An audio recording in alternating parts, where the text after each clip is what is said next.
વડનગરમાં યોજાઈ 8 કિલોમીટર લાંબી ઐતિહાસિક માય ભારત સુશાસન દિવસ પદયાત્રા ભારતના બંધારણની 75મી વર્ષગાંઠની 1 વર્ષ સુધી ચાલનારી ઉજવણીના ભાગરૂપે તથા દેશના ભૂતપૂર્વ પ્રધાનમંત્રી શ્રદ્ધેય અટલ બિહારી વાજપેયીની 100મી જન્મજયંતિની ઉજવણી અંતર્ગત કેન્દ્રીય યુવા બાબતો અને રમતગમત શ્રમ અને રોજગાર મંત્રી ડોક્ટર મનસુખભાઈ માંડવિયાના નેતૃત્વમાં આજ રોજ મહેસાણાના વડનગર ખાતે 8 કિલોમીટર લાંબી માય ભારત સુશાસન દિવસ પદયાત્રા યોજાઈ હતી, જેમાં કેન્દ્રીય યુવા બાબતો અને ખેલ રાજ્યમંત્રી શ્રીમતી રક્ષા ખડસે, રાજ્યના આરોગ્ય મંત્રી શ્રી ઋષિકેશભાઈ પટેલ, ગૃહ, રમતગમત, યુવા બાબતો અને સાંસ્કૃતિક પ્રવૃત્તિઓ વિભાગના મંત્રી શ્રી હર્ષ સંઘવી સહિત અન્ય વરિષ્ઠ નેતાઓ આ ઐતિહાસિક પદયાત્રામાં શરૂઆતથી લઈને અંત સુધી સહભાગી થયા હતા. કાર્યક્રમના પ્રાસંગિક ઉદ્બોધન દરમિયાન મંત્રી શ્રી ડોક્ટર મનસુખભાઈ માંડવિયાએ જણાવ્યું હતું કે ભારત રત્ન પૂર્વ વડાપ્રધાન શ્રદ્ધેય અટલ બિહારી વાજપેયીના જન્મદિવસને સુશાસન દિવસ તરીકે ઉજવવામાં આવે છે. દર મહિને 2 સ્થળો પર આવી પદયાત્રા યોજવામાં આવશે. માય ભારતનો આ કાર્યક્રમ યુવાનોનો કાર્યક્રમ છે. કેન્દ્રીય મંત્રી શ્રી ડોક્ટર મનસુખભાઈ માંડવિયાએ જણાવ્યું હતું કે દેશ બદલાઈ રહ્યો છે. મોદીજીના નેતૃત્વમાં દેશ આગળ વધી રહ્યો છે. નવા ભારતનું નિર્માણ થઈ રહ્યું છે.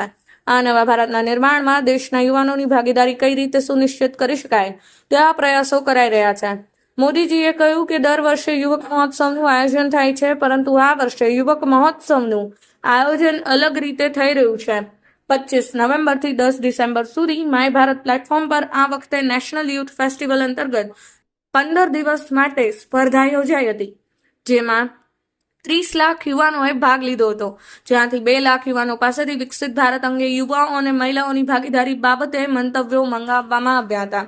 જેમાંથી 35,000 યુવાનોએ વિકસિત ભારત બાબતે તેમના મંતવ્યો આપ્યા હતા, જેનું પૃથ્થકરણ કરીને સમગ્ર દેશમાંથી 1500 યુવાનોને યુથ ફેસ્ટિવલમાં આમંત્રણ પાઠવવામાં આવ્યું હતું.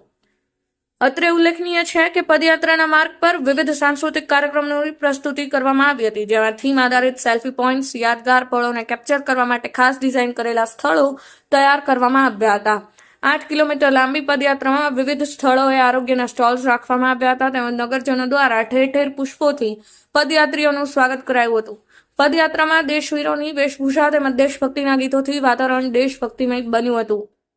પદયાત્રા અગાઉ કેન્દ્રીય મંત્રી શ્રી સહિત ઉપસ્થિત મહાનુભાવોના હસ્તે આર્મીના જવાનો ને જિલ્લાના યુથ આઇકોનને સન્માનિત કરવામાં આવ્યા હતા. પદયાત્રામાં કોલેજો, NGO અને સ્વૈચ્છિક સંસ્થાઓના હજારો યુવાઓ સહભાગી બન્યા હતા. આ કાર્યક્રમમાં સ્વાગત પ્રવચન જિલ્લા કલેક્ટર શ્રી M. નાગરાજે કર્યું હતું.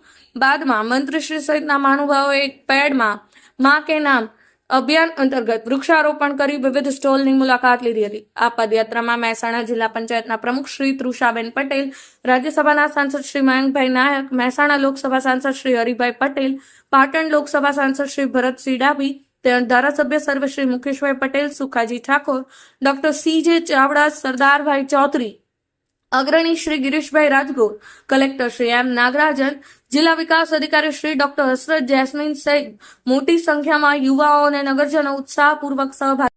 કનકસિંહ રાજપૂત, પાટણ ન્યૂઝ 24, મહેસાણા.